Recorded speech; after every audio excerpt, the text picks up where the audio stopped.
Hello friend, જય શ્રી કૃષ્ણ. હું હેનલ પટેલ કાના કિચનમાં તમારું સ્વાગત કરું છું. તો તમે બહુ બધા ચાટ તો ખાધા હશે, પણ આવો શક્કરિયાનો ચાટ જે તમે ઘરે ફક્ત 10 મિનિટની અંદર બનાવી શકો છો અને શક્કરિયા શેકવાની એકદમ અલગ ટેકનિક સાથે આજે હું તમને ફૂલ રેસીપી આપીશ. તો આ રીતે મેં અહીંયા રેડ અને વ્હાઈટ, સફેદ અને લાલ બંને શક્કરિયા માર્કેટમાં મળી જતા હોય છે. તો બંને ટાઈપના શક્કરિયા લીધા છે, જેથી તમને બનાવવામાં પણ સરળ રહે. તો આ રીતે શક્કરિયાનો આગળ પાછળનો ભાગ થોડો સ્લાઇસમાં કટ કરી લેવાનો છે અને શક્કરિયાને આ રીતે મીડિયમ સાઇઝના પીસીસમાં તૈયાર કરીને ફોઇલ પેપર ઘરમાં હોય એની અંદર શક્કરિયાને ફોલ્ડ કરી દેવાના છે. તો ચૂલા ઉપર જો તમને શક્કરિયા શેકીને ખાવાના ખૂબ જ ભાવતા હોય એને તો જરૂરથી આ રેસીપી ટ્રાય કરવા જેવી છે કે ચૂલાના જે તમે શક્કરિયા ખાવ છો એવા ટેસ્ટી અને ચટપટા બનીને તૈયાર થઈ જતા હોય છે. તો આ રીતે ઘરમાં રહેલું ફોઇલ પેપરને લઈ લેવાનું છે અને બધા જ શક્કરિયાને આ રીતે ફોલ્ડ કરી લેવાના છે. તો આ રીતે એકદમ ફોઇલ પેપરને પ્રેસ કરીને શક્કરિયા આ રીતે એકદમ સારી રીતે અંદર એનો શેપ લઈ લેશે. તો જોઈ શકો છો તમે, આ રીતે હું અહીંયા બધા જ શક્કરિયાને તૈયાર કરી લઈશ. તો આ રીતે તમે જો ગેસ પર શક્કરિયા બનાવશો તો ચૂલાના શક્કરિયાના સ્વાદ પણ અહીંયા બમણો થઈ જશે. તો આ રીતે એકદમ અલગ રીતે ટેકનિક છે શક્કરિયા શેકવાની કે ખૂબ જ સરસ એવા ટેસ્ટી તૈયાર થઈ જતા હોય છે. તમે અહીંયા બધા જ ફોઇલ પેપરની અંદર શક્કરિયાને ફોલ્ડ કરી લીધેલા છે. હવે ઘરમાં રહેલું આ રીતે જાડા તળિયાવાળું વાસણ લેવાનું છે અને એની અંદર મીઠું એડ કરી દેવાનું છે. મીઠું અહીંયા તમે કોઈ પણ એડ કરી શકો છો. મેં અહીંયા જે દરિયાઈ મોટું મીઠું આવે છે એ લીધે છે. તો મીઠું એડ કરીને હાઈ ગેસની ફ્લેમ પર 2 થી 3 મિનિટ સુધી મીઠાને આપણે એકદમ સારી રીતે ગરમ કરી લેવાનું છે. તો તમે જોઈ શકો છો મીઠાનો થોડો રાતાસ પડતો કલર થવા લાગે અને આ રીતે હાથમાં લો તો તમને થોડું એવું ગરમ પણ લાગવા માંડે. તો એ રીતે હવે મીઠું ગરમ થઈ જાય ને ગેસની ફ્લેમ મીડિયમ કરી દેવાની છે અને બધા જ ફોઇલ પેપરવાળા શક્કરિયાને આ રીતે આપણે સેટ કરી લેવાના છે. જો વધારે શક્કરિયા હોય તો તમે 2 થી 3 બેચની અંદર શેકી શકો છો. તો આ રીતે પાણી વગર એકદમ મીઠા અને ચૂલાનો પણ સ્વાદ ભૂલાવે એવા શક્કરિયા આપણા બનીને તૈયાર થઈ જશે. હવે ઢાંકીને મીડિયમ ગેસની ફ્લેમ પર આપણે આ રીતે ફેરવતા રહેવાનું છે. મેં અહીંયા મોટા 5 થી 6 શક્કરિયા લીધેલા છે અને 2 નાના લીધા છે. તો આ બધા શક્કરિયા શેકાતા મને લગભગ 8 થી 9 મિનિટનો ટાઈમ લાગ્યો છે. જો આ રીતે તમારું મીઠું એકદમ સારી રીતે ગરમ થઈ જશે તો શક્કરિયાને આ રીતે ફેરવીને શેકવી લેવાના છે. અને જો તમે મોટું વાસણ લેતા હશો તો વધારે પડતું સારું છે. મીઠાની અંદર આ રીતે એકદમ પ્રેસ કરતું જવાનું છે અને જો વધારે મીઠું ગરમ થઈ જાય તો એને તમે ઉપર મીઠું જે છે ચમચાની મદદથી આ રીતે ઉપર એડ કરશો તો પણ ઉપરનો જે ભાગ કાચો હશે એ પણ શક્કરિયાનો શેકાઈ જશે. તો છે ને ઘરમાં જ એકદમ ચૂલો સળગાવ્યા વગર ચૂલાનો ફ્લેવર આવે એવા શક્કરિયા બનીને તૈયાર થઈ જશે. તો આ ઇઝી ટેકનિક તમે પણ ઘરે ટ્રાય કરજો. ખરેખર ખૂબ જ સરસ એવા મહાશિવરાત્રિના ઉપવાસ માટે તો બનીને તૈયાર થઈ જશે. હવે તમે જોઈ શકો છો ફોઇલ પેપર પર એકદમ ઝીણા એકદમ નાના બ્લેક ડોટ્સ પડી રહ્યા છે અને આ રીતે છરીની મદદથી આપણે ચેક કરી લીધું. ટૂથપીકની મદદથી પણ ચેક કરી લેવાનું છે. આખી છરી અંદર જાય છે એટલે એનો મતલબ એવો છે કે શક્કરિયા આપણા શેકાઈ ગયા છે.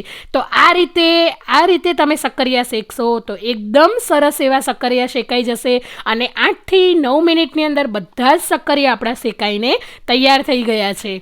તો શક્કરિયાને આ રીતે બહાર કાઢી લેવાનું છે અને જો થોડા પણ શક્કરિયા કડક હોય તો તમારે ગેસની ફ્લેમ બંધ કરી દેવાની છે ને આ રીતે ફોઇલની અંદર જ રાખશો તો ફોઇલની અંદર જે એનો ગરમીનો ભાગ છે એનાથી પણ અડધા શક્કરિયા તો શેકાઈ જશે. પણ આ રીતે હું શક્કરિયા ચાટ બનાવું છું એટલે મેં વધારે શેકીને તરત જ ફોઇલમાંથી કાઢી લીધેલા છે. તો તમે જોઈ શકો છો જે આપણે ચૂલામાં શક્કરિયા શેકીએ છીએ એવું જ ટેક્સચર આવીને તૈયાર થઈ ગયું છે. તો આ રીતે શક્કરિયાને ફોઇલમાંથી આપણે કાઢી લેવાના છે અને એની ઉપરની છાલનો ભાગ જે છે એને આપણે દૂર કરી લેવાનો છે. કેમ કે ચાટ બનાવતી વખતે આપણે છાલને નથી એડ કરતા. તો આ રીતે છાલનો ભાગ પણ ઇઝીલી નીકળી જશે. મારે અહીંયા ચાટ બનાવી છે એટલે મેં અહીંયા ગરમ છાલ કાઢી છે. પણ જો તમે એને 10 થી 15 મિનિટ રેસ્ટ આપશો તો એકદમ સરસ રીતે શક્કરિયા જે છે એ તમારા બફાઈ પણ જશે. અને મેં જે રીતે કીધું એ રીતે રેડ અને વ્હાઈટ બંને મેં તમને બતાવવા માટે લીધેલા છે. તો વ્હાઈટ શક્કરિયા પણ તમે જોઈ શકો છો એકદમ સરસ રીતે શેકાઈ ગયા છે કે બફાઈ ગયા છે. પાણીનો પણ એડ નથી કરવાનું કે એકદમ સરસ સરસ રીતે. આ રીતે ચૂલાનો જે ફ્લેવર આવે, ટેસ્ટ તમે એક વખત આ રીતે બનાવજો, એકદમ ચૂલાના ફ્લેવરમાં જ સક્કરિયા બનીને તૈયાર થઈ જશે. તો હવે આ રીતે રફલી મોટા મોટા આપણે પીસીસ કરી લેવાના છે. તો અંદરથી તમે જોઈ શકો છો ખૂબ જ સરસ એવા સક્કરિયા કૂક થઈ ગયા છે. તો આ રીતે રેડ અને વ્હાઈટ બંને શક્કરિયાને મેં અહીંયા મિક્સ કરી લીધેલા છે. તો આ રીતે મોટા મોટા પીસીસ કરી લેવાના છે. હવે ચાટ બનાવવા માટે એક આપણે ચટણી તૈયાર કરી લઈશું. તો લીલા સમારેલા ધાણા એડ કરું છું, એક તીખાશ માટે લીલું મરચું એડ કરીશું. જો બાળકો ખાવાના હોય તો મરચું સ્કીપ કરી શકો છો. અને સ્વાદ પ્રમાણે ચટણીમાં થોડું એવું મીઠું એડ કરવાનું છે. અને મેં અહીંયા ખજૂર આંબલીનો પલ્પ મારી જોડે અવેલેબલ છે, કે ખજૂર આંબલીની ચટણી તમારી જોડે હોય તો એને મેં અહીંયા 3 થી 4 ટેબલ સ્પૂન એડ કરી છે, જેથી તમારે ખાંડ કે લીંબુ એડ કરવાની જરૂર ના પડે. અને જો ચટણી ના હોય તો અડધા એવા લીંબુનો રસ અને અડધી ચમચી ખાંડ એડ કરી દેજો, જેનાથી ખાટી મીઠી અને સરસ એવી ટેસ્ટી ચટણી બનીને આપણી તૈયાર થઈ ગઈ છે.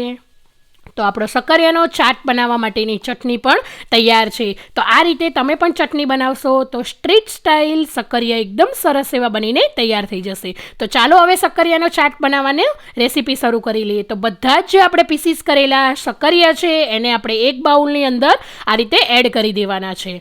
હવે બધા જ મસાલા એડ કરી દઈશું. મેં અહીંયા શેકેલા જીરાનો પાવડર અડધી ચમચી લીધેલો છે, કાળા મરીનો પાવડર એડ કરી દેવાનો છે અને અડધી ચમચી જેટલો ચાટ મસાલો એડ કરી દેવાનો છે. આ બધા જ મસાલા ઘરના છે અને ફરાળી છે, એટલે આ બધા મસાલા એડ કરવા જરૂરી છે. જો તમે ના ખાતા હોય તો ઉપવાસમાં સ્કીપ કરી શકો છો. અને અડધી ચમચી જેટલું સિંધવ મીઠું એટલે કે ફરાળી મીઠું એડ કરેલું છે મેં અહીંયા. તો આ રીતે શક્કરિયા થોડા ગળ્યા જ હોય છે, એટલે મીઠું વધારે પડતું નથી આપણે એડ કરવાનું. અને જે આપણે ચટણી બનાવેલી છે ખાટી મીઠી, એને આપણે એડ કરી દેવાની છે. ચટણી વધારે પડતી મેં અહીંયા સ્પાઇસી નથી બનાવી, એટલે હું મોટી 4 થી 5 ચમચી જેટલી ચટણી એડ કરું છું. અને આ ચટણી બનાવશો તો ખૂબ જ સરસ એવો ટેસ્ટ પણ આવશે. અને ખજૂર આંબલીની જે ચટણી છે એ પણ મેં અહીંયા 2 ટેબલ સ્પૂન એડ કરી છે, જેથી જે ચાટ છે એનો ખાટો મીઠો અને એકદમ સ્પાઇસી એવો ટેસ્ટ આવે. તો આ રીતે બધા સક્કરિયાને મિક્સ કરી લેવાના છે. તો હવે આપણો સક્કરિયા ચાટ રેડી છે. તો ચાલો સર્વિંગ પ્લેટમાં સર્વ કરી લઈએ.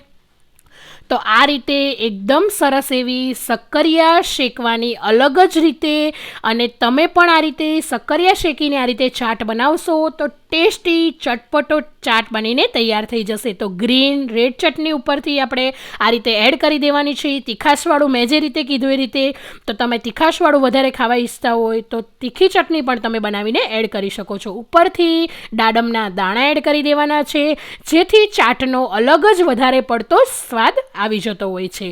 તો આ રીતે સ્વાદને બમણો કરવા માટે તો લીલા સમારેલા ધાણા પણ એડ કરી દઈશું. તો તમે જોઈ શકો છો, નાની કે સાંજની ભૂખ માટે, મહાશિવરાત્રિના ઉપવાસ માટે તમે પણ આ રીતે બાળકોથી લઈને મોટાને ઘરે જરૂરથી ચાટ બનાવજો. એટલો ટેસ્ટી અને ચટપટો ચાટ બનીને તૈયાર થઈ જશે. તો મને જરૂરથી કમેન્ટ બોક્સમાં જણાવજો સક્કરિયા શેકવાની અને ચાટ બનાવવાની રેસીપી આજની મારી તમને કેવી લાગી. અને મારી ચેનલને સબસ્ક્રાઈબ ના કરી હોય તો જલ્દીથી થઈને સબસ્ક્રાઈબ કરીને નીચે આપેલા બેલ આઇકન પર પ્રેસ કરજો, જેથી આવી અવનવી વાનગીઓના નોટિફિકેશન તમને જલ્દીથી મળતા રહે. Thank you for watching.